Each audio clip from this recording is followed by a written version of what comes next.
Mesdames, Messieurs, en 1959, alors qu'elle vient de tourner avec Billy Wilder et qu'elle est l'un des visages les plus photographiés de France, Lise Bourdin quitte brusquement le cinéma. Aucun scandale déclaré, aucune interview d'adieu, simplement un retrait total. La presse de l'époque parle d'une disparition énigmatique, incapable d'expliquer pourquoi une actrice au sommet choisissait le silence plutôt que la gloire. 66 ans plus tard, le 28 novembre 2025, cette énigme se referme dans une maison paisible de Labastide d'Armagnac, où Lise Bourdin s'éteint entourée des siens, selon le communiqué transmis à l'AFP. 2 jours avant son 100e anniversaire, elle quitte le monde comme elle s'en était éloignée, avec discrétion, loin des caméras, laissant derrière elle une question suspendue.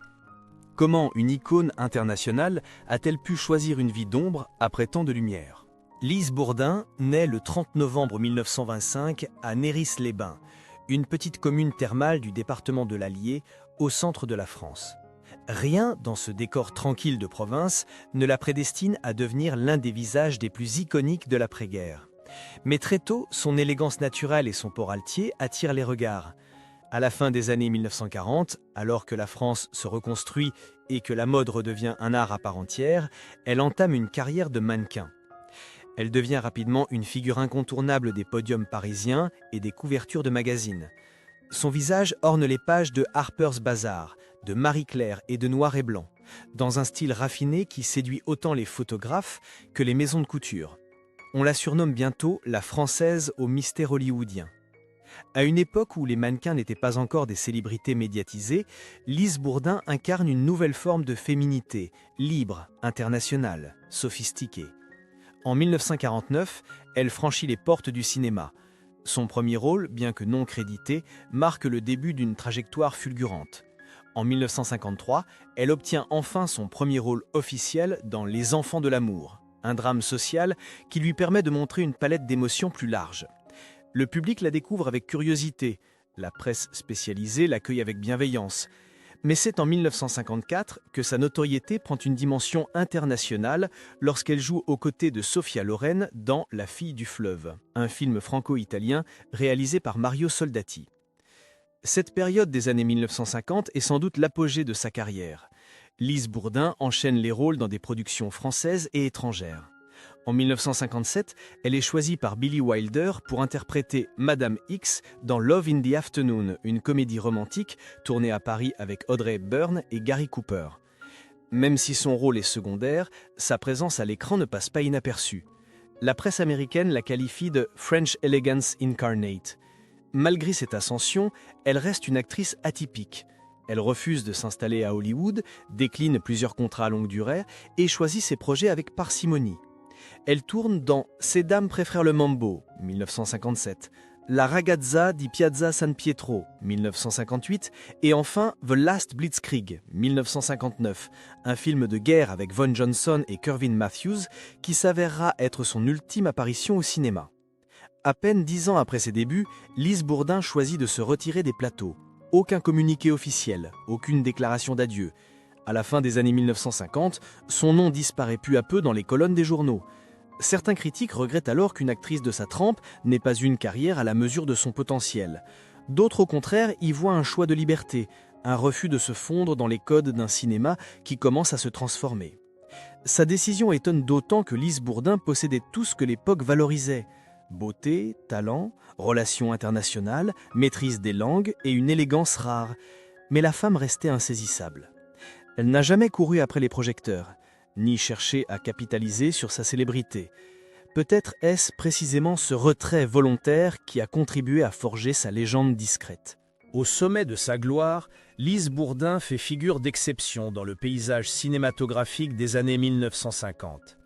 Elle est belle, mystérieuse, parfaitement bilingue, courtisée par les producteurs français comme américains. Pourtant, derrière cette image lisse, sa carrière est jalonnée de choix inattendus, de désillusions et de ruptures sans éclat. Les tensions qu'elle a vécues, bien que peu médiatisées, révèlent une trajectoire plus complexe qu'il n'y paraît. Dans les coulisses du cinéma français, plusieurs témoignages laissent entendre que Lise Bourdin n'adhérait pas au code des studios. Selon un entretien accordé à Cinémonde en 1958, Elle affirmait « Je ne veux pas être un produit, je veux exister en dehors des caméras ». Cette déclaration, à contre-courant des attentes d'alors, lui vaut une image de femme distante, difficile à diriger.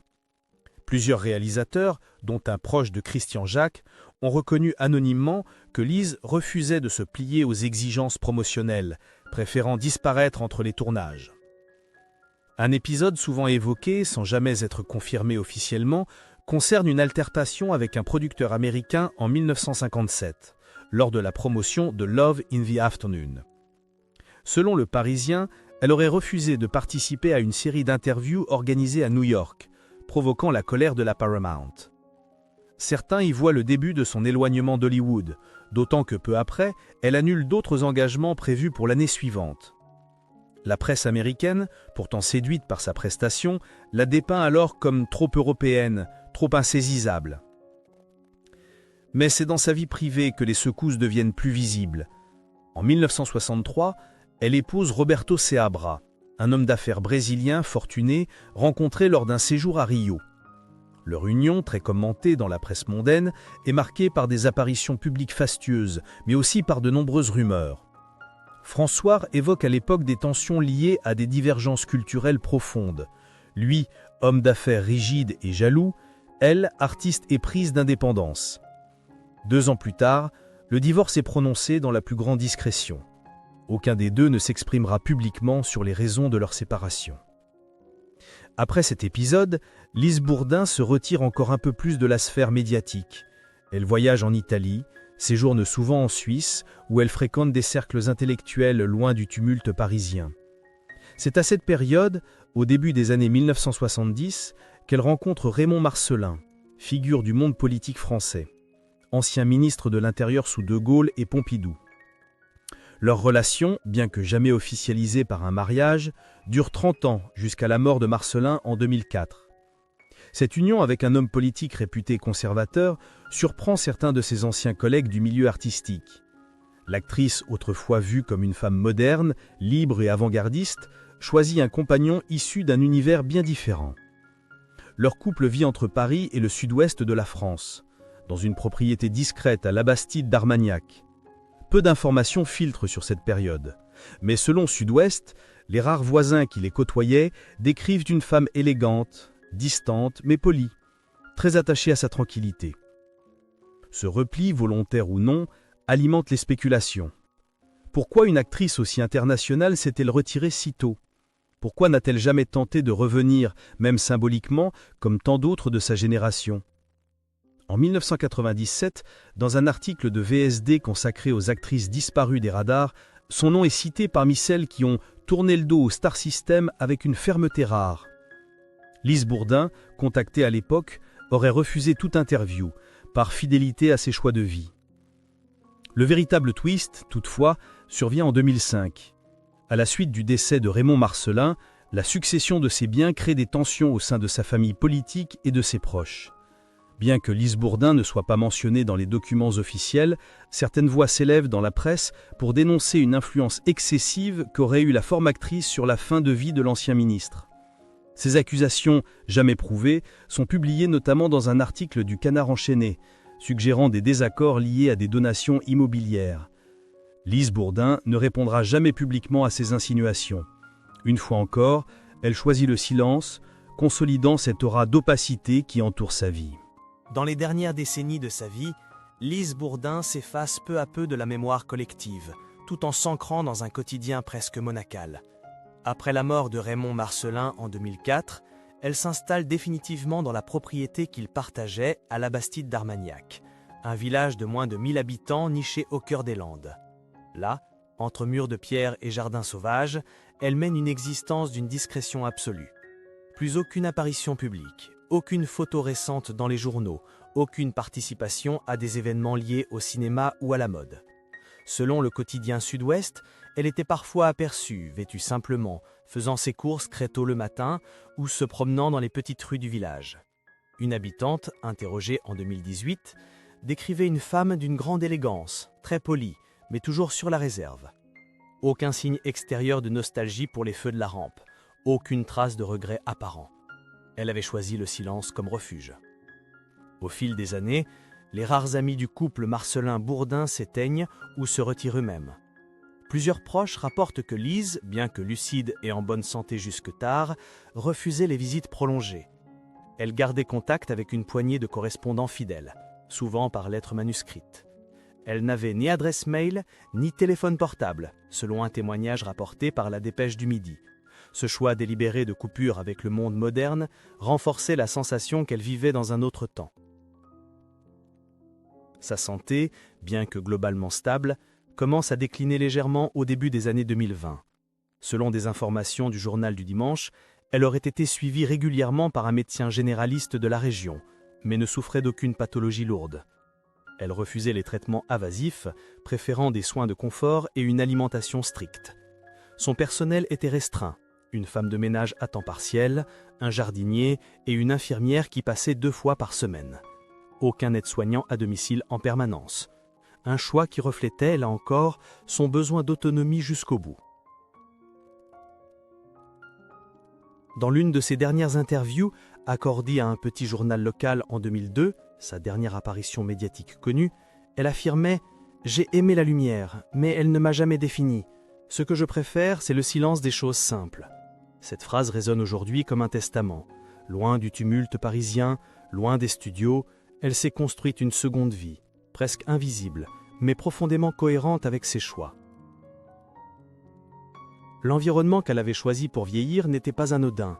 La Bastide d'Armagnac est un lieu chargé d'histoire, célèbre pour sa place royale du XIIIe siècle, ses ruelles paisibles et son climat tempéré. Ce n'est pas une destination prisée des célébrités, mais plutôt un havre de paix pour les âmes discrètes. Lise Bourdin s'y sentait protégée, à l'abri de la mémoire collective, du battement incessant de l'actualité. Elle n'était pas oubliée, elle s'est effacée volontairement. Jusqu'au bout, elle a conservé une élégance rare. Selon l'infirmière qui l'a accompagnée dans ces dernières semaines, témoignage recueilli anonymement par France Bleu Gascogne, Lise portait encore ses foulards de soie, se faisait coiffer 1 fois par mois et ne sortait jamais sans un soupçon de parfum. Le luxe n'était plus ostentatoire, mais une forme de dignité silencieuse. Son isolement n'était pas tragique, mais choisi. Ce n'était pas une solitude subie, mais une solitude construite, faite de souvenirs, de silence et d'une certaine idée de liberté.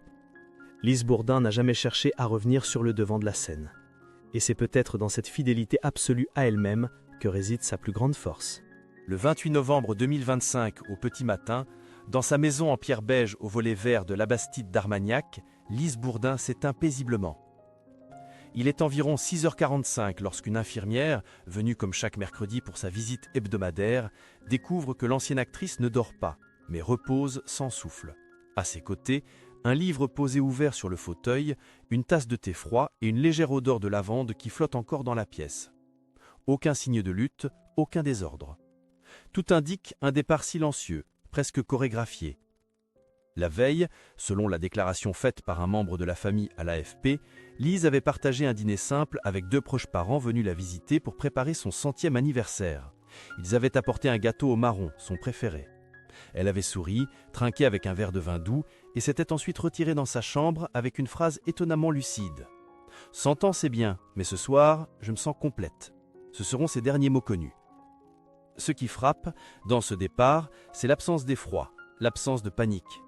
Tout semble s'être passé dans une grande douceur. La maison n'a pas été médicalisée, il n'y avait ni moniteur ni dispositif d'assistance respiratoire.